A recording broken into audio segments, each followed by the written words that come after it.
this is Max Schwimmer. Hopefully you're here because you're auditioning for the CMEA High School Regional competition. If so, you're in the right place. So I'm going to go ahead and play through the whole etude and then come back and I'll discuss a little bit some things that I think will help you prepare for the audition.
Okay, so the first big challenge of this piece is matching our tone throughout the registers, being able to play down to that low B with a beautiful tone that's consistent.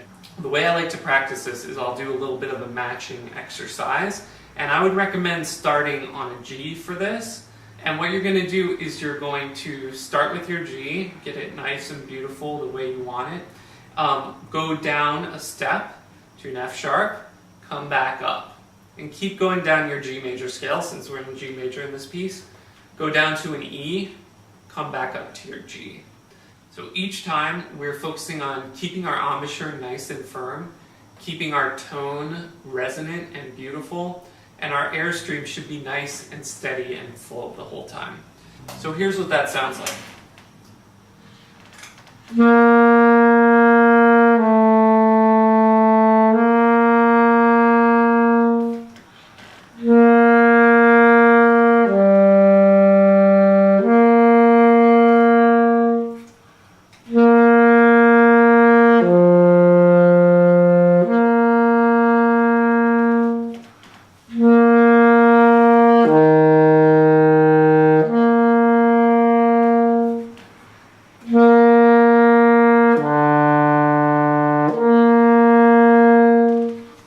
So that whole time I'm keeping in mind that I want those low notes to just emerge from the tone of the higher notes, the notes I'm more comfortable with.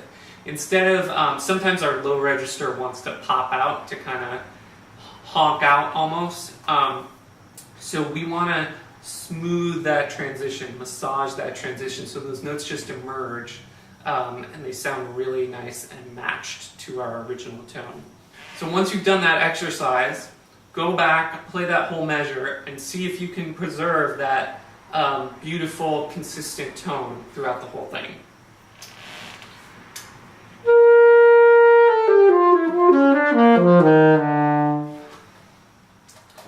So the second thing I want to talk about with this etude is dealing with all the crazy subdivisions.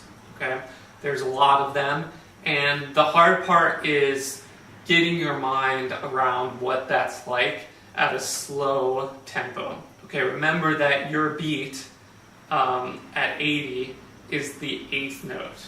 Okay, so you're going to have 4 8th notes per measure. Okay, and we want to get comfortable switching between different types of subdivisions at that tempo. So what I would do just to practice that is practice a trill, maybe like just a G to A, and you're going to start with 8th notes, 16th note triplets, 30 seconds, just to force yourself to figure out how all those subdivisions are going to sound at this tempo. So I'll start with 8th notes.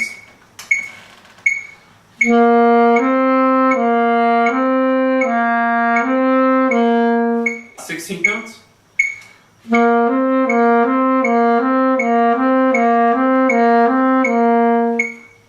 16th note triplets.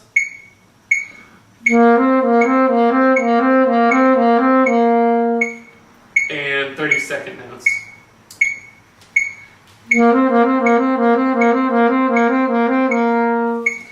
So another way that you can help train yourself to be a pro at these subdivisions is use some flashcards, make some flashcards for yourself. And I've actually, I have a template that you can print out to cut out your own flashcards. I will link to that in the video description.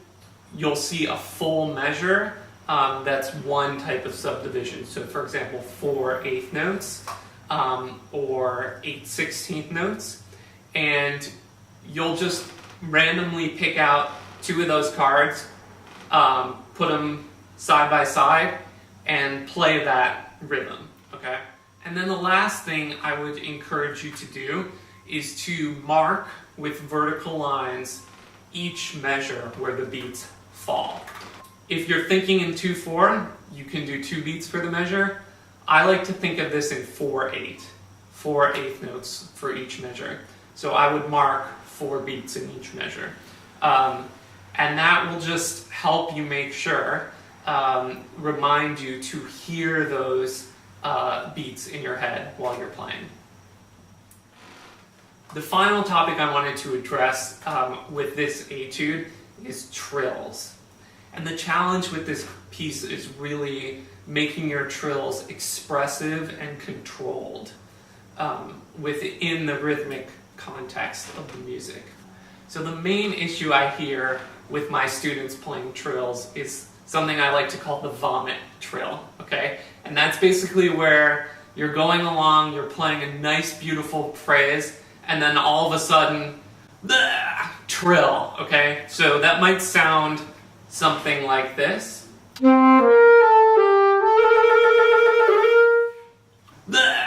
First of all, just practice playing your trill slow and evenly, okay?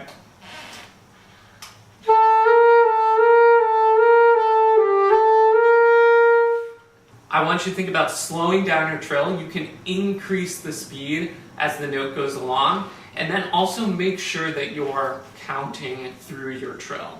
I'm just going to go through some of the trills just so you have an example. So here's the first trill, that third measure. I'll play both of the trills there.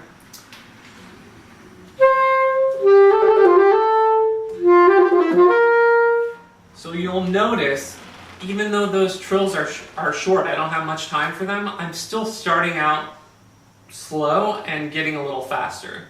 I'm not playing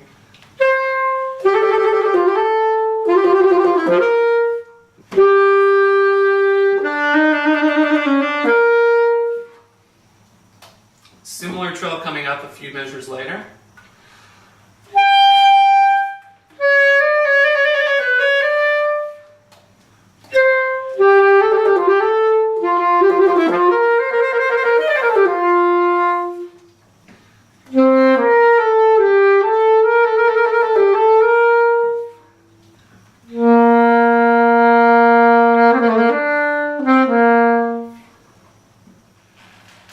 Okay, I hope that was helpful.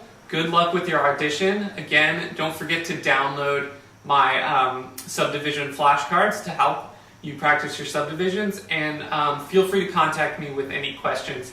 Link to my website is below in the description as well.